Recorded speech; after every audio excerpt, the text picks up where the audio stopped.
I'm standing alone in a crowded room and we're not speaking. And I'm dying to know, is it killing you like it's killing me? Yeah. I don't know what to say since a twist of fate when it all broke down. And the story of us looks a lot like a tragedy now.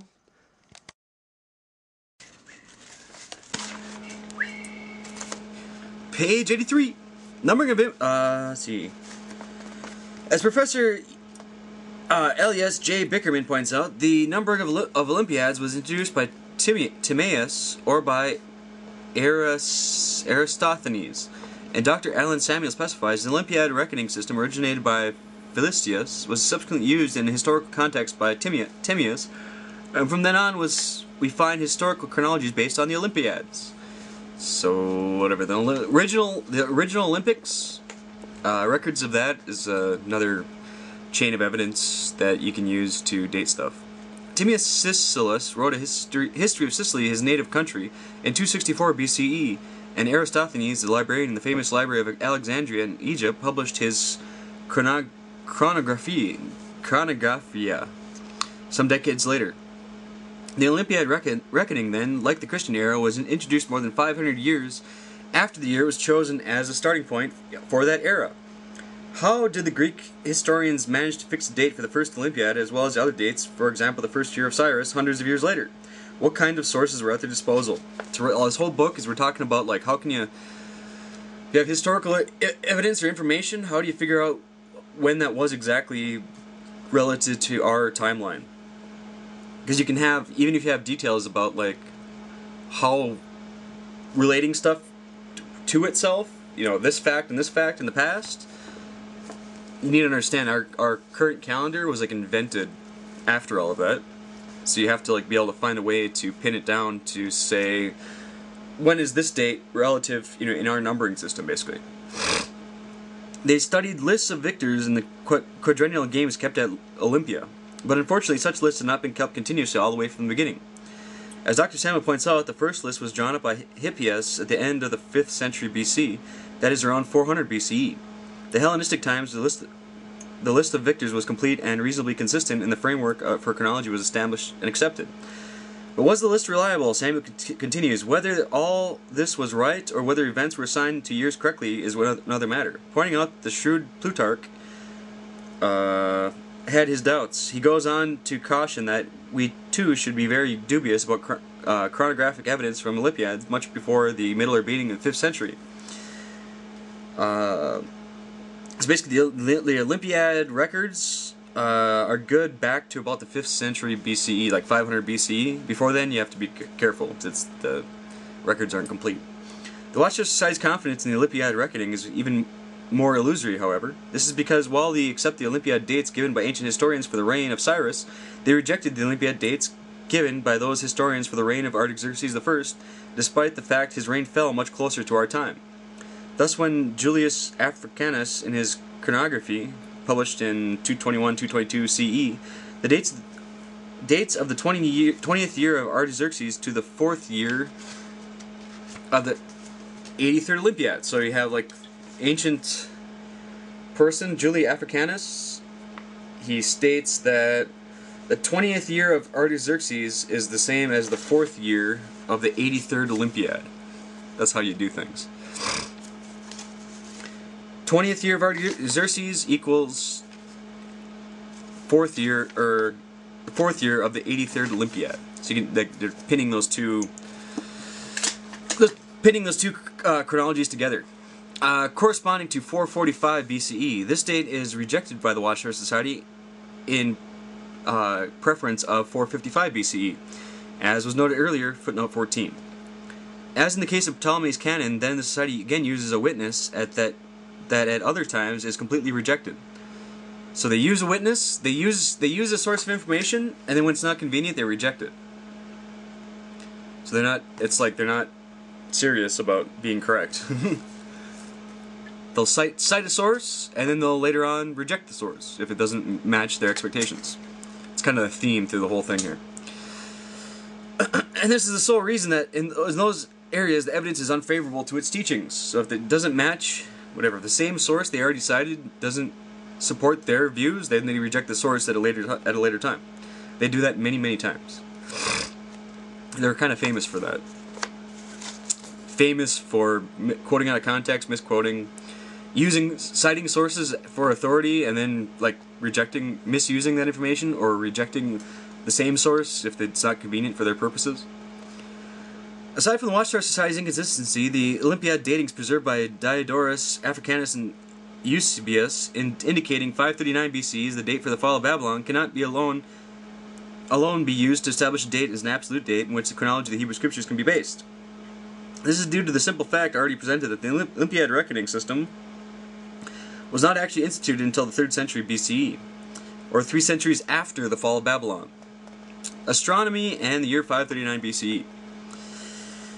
The preceding discussion of the Society's fruitless attempts to establish a secular basis for its particular Bible chronology epitomizes the content of a booklet published in 1981, The Watchtower Society and Absolute Chronology. Perhaps was this exposure that, directly or indirectly, incited the Society's writers to make another attempt to establish the 539 BCE date. At any rate, a new discussion of the date was published in 1988 at the Society's Revised Bible Dictionary Insight on the Scriptures, in which the authors now try to fix the date astronomically. So the Society, I just got done talking, or I said before that whatever witnesses listening to astronomical dating, they're inevitably going to think, oh, it's just astrology. No, astronomical dating. And the Watchtower in 1988, they added to Insight in the Scriptures an attempt to fix their dates astronomically, meaning citing astronomical sources. Astronomical sources meaning observations about the positions of stars or planets or whatever that you can use to calculate when that was. If you have a detailed description of something, or like a whatever, comets going by, solar eclipses, positions of planets, positions of constellations. If you have observations like that, we can calculate when that would have been seen at a particular place on Earth. As explained earlier in footnote 2, an absolute chronology is usually the best established with the assistance of astronomically fixed dates. In 1870s and 1880s, excavations in Babylonia unearthed a great number of cuneiform texts containing descriptions of astronomical events dating from Babylon, Persian, and Greek eras. These texts provide numerous absolute dates from these periods. So it's like, every time you have something like that, it's just like the pinning a certain, like a King's List date, like which year of somebody's reign corresponds to the 4th year of the 83rd Olympiad. You just if you can pin dates from 2 different systems together, then you can recalculate all of the relative dates in those systems and get absolute dates on our number line. Same thing with astronomical texts. So astronomical texts don't necessarily contain like whatever information about what the astronomical event was at the event that we care about, but they pin 2 different things together and allow us to calculate when all the other relative dates happened relative to our timeline. The most important astronomical text from the Neo-Babylonian era is so-called Astronomical Diary, a record of about 30 astronomical observations dated to the 37th year of Nebuchadnezzar. So here we have our dates, astronomical events pinned to a particular year of the reign of Nebuchadnezzar. So then if you know all the other relative events, which year of the reign of Nebuchadnezzar different things happen, then you can determine that on our timeline, because we know, for instance, what year in our timeline the 37th year of Nebuchadnezzar's reign was. Then if you know which year, you can then date every year. If you just know, if the only information you have is that something happened in such and such year of his reign, you can tell exactly when that is, right? This tablet, which is kept in the British Museum, where it is designated VAT 4956. I want to go look at that. I want to go to the British Museum and look at that sometime. VAT 4956 is the big tablet. Oh, in the Berlin Museum. Alright, I thought it was the British Museum, but the Berlin Museum establishes 568-567 as the absolute date for the 37th year of Nebuchadnezzar. So there you go. Ding! we know exactly what year the 37th year of Nebuchadnezzar was. If you remember, the watchtowers dating for the fall of Jerusalem to Babylon was the 18th year of Nebuchadnezzar. So if we know exactly what date the 37th year of Nebuchadnezzar is, then we know exactly what year the 18th year of Nebuchadnezzar was, and that isn't 607 BC. So they're wrong. And that's it. This date obviously implies that the 18th year, during which he desolated Jerusalem, corresponds to 587-586 BCE. That's 20 years later than 607 date assigned to the event by the Watchtower Society. So we know exactly what date the 37th year of Nebuchadnezzar was. Therefore, we know exactly what year the 18th year of Nebuchadnezzar was, and the society's wrong. And they won't accept that. Everybody who thinks so is a shithead. They have no reason to think they're right. But they're right. A detailed discussion of this and other astronomical texts is given in Chapter 4. The Watchtower Society's concern, then, is somehow bypass the use of any such unfavorable ancient text to find a way to establish the date of 539 BCE independently of it, thereby avoiding conflict with the corollary evidence and text supplies that undermine 607 BCE date for the Jerusalem's fall. To what astronomical evidence do they resort? Alright, so apparently we're going to talk now about how the society tries to support their crap. The astronomical text is designated STRM Cambis 400 is the text now used by the Watchtower Society to establish the 539 BCE date.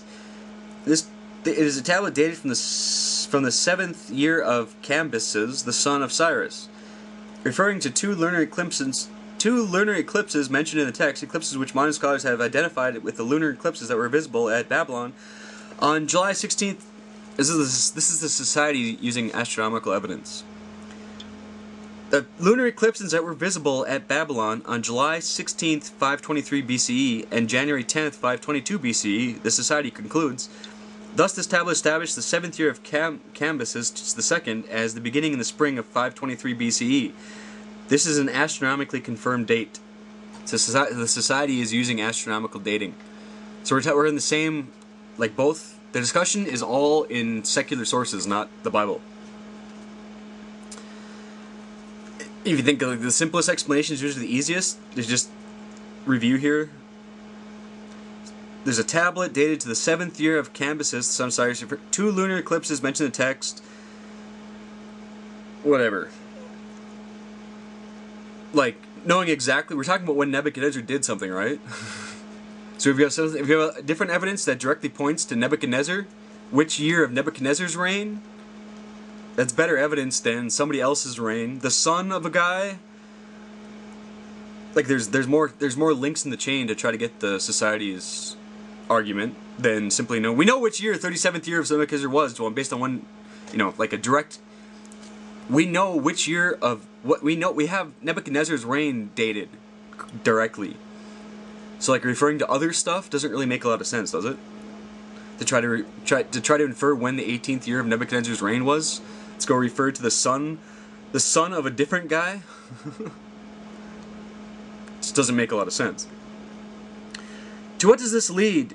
523-22 BC was the 7th year of Cambyses. His first year must have been 529-528 BC. And all these are whatever. It's always given as 2 years because it's not super obvious which year the actual thing would fit in. It's not that precise. And the preceding year, 530-529 BC, must have been the last, and it's also that a single calendar year or a single seasonal year traverses multiple years. Must have the last year for his predecessor Cyrus. To arrive at the date of the fall of Babylon, however, we also need to know the length of Cyrus's reign. For this, the society is forced to accept information found in another type of cuneiform text, the contract tablets, that is, dated business and administrative documents. Of these they state, the latest and it's also that they're saying at that period between those 2 years. So a year is actually a chunk of time. It's not just a particular, it's not January 1st of each year. They're referring to the period of time between those 2 years. The latest tablet designating the reign of Cyrus II is from the 5th month, 23rd day of his 9th year, as the 9th year of Cyrus II as king of Babylon was 530 BCE. His first year, according to that reckoning, was 538 BCE, and his accession year was 539 BCE. Alright, we're on page 86.